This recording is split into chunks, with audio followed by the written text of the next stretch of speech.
exercise number 2.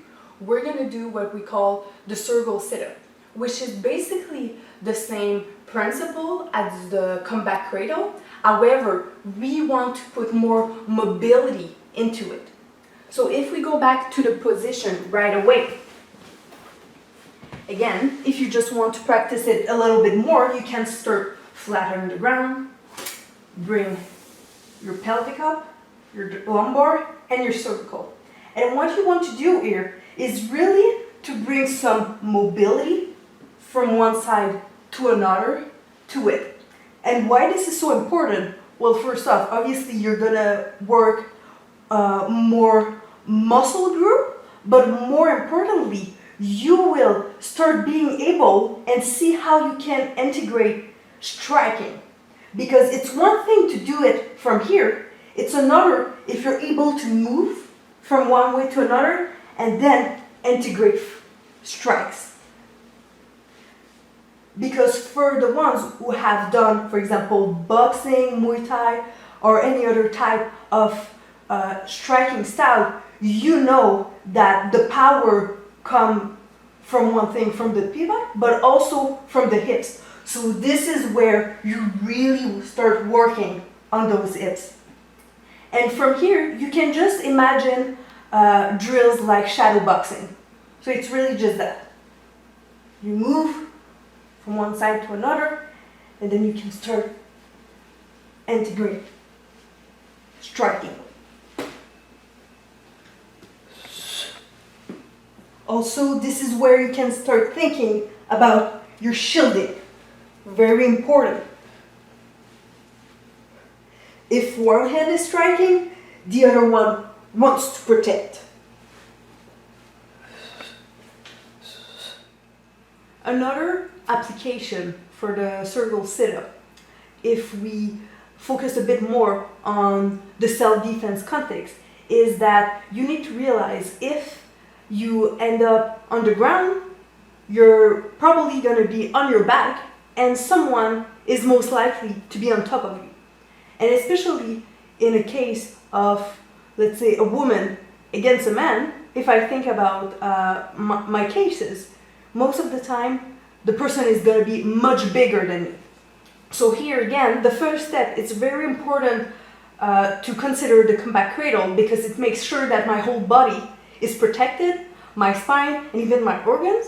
But the next step to it, which is the circle sit-up, allows me first off to blade. And in this way, you can deflect hits and other techniques more easily. So for example, if I do my circle sit-up and I end up on the side, you can see that the blading and the blending can be much more effective. But also, when you think about it, there's less surface on the ground and therefore less friction and therefore more movement. Because again, movement is what keeps you safe.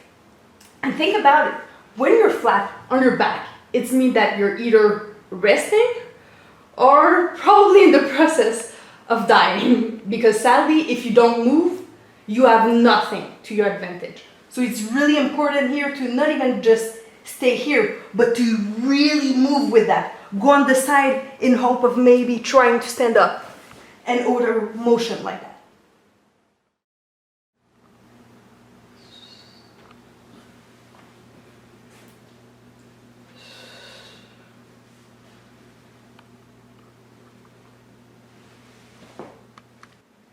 And the last thing I would like to mention about the circle sit-up is that when you consider the fact that the person on top of you has different level and height, for example, their head is higher than the shoulder. However, if you look at my position, especially if I'm laying on the ground, you can see that basically my shoulder and my head are on the same level.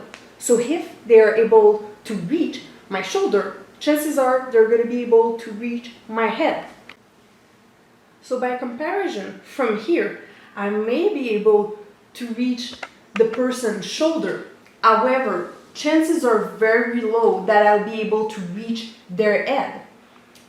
In opposite, if I start not only to do my combat cradle, but then also a circle setup, I might be able to reach also their head, because this will be giving me a much higher range. So if I pass from this to this to this, you notice a huge difference.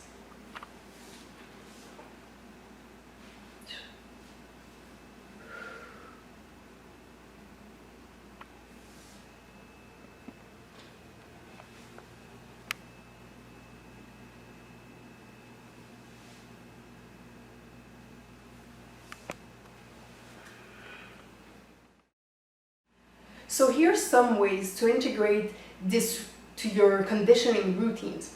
So if, for example, we're going back to the combat cradle, you could not only do that circle sit-up motion, however, you could also do full circle,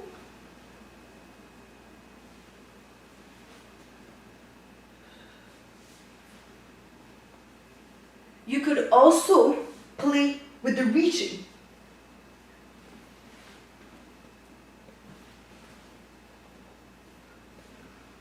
Or even shielding. Because again, you're a bit playing like a boxer doing shadow boxing. It's just that you're doing it from a cradle position.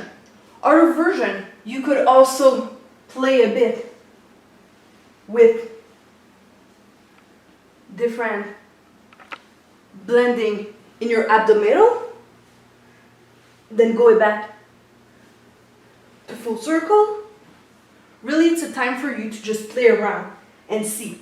As long as there's consistency, and ideally you want to develop a routine that maybe you do 3 sets of, let's say, 10 repetition.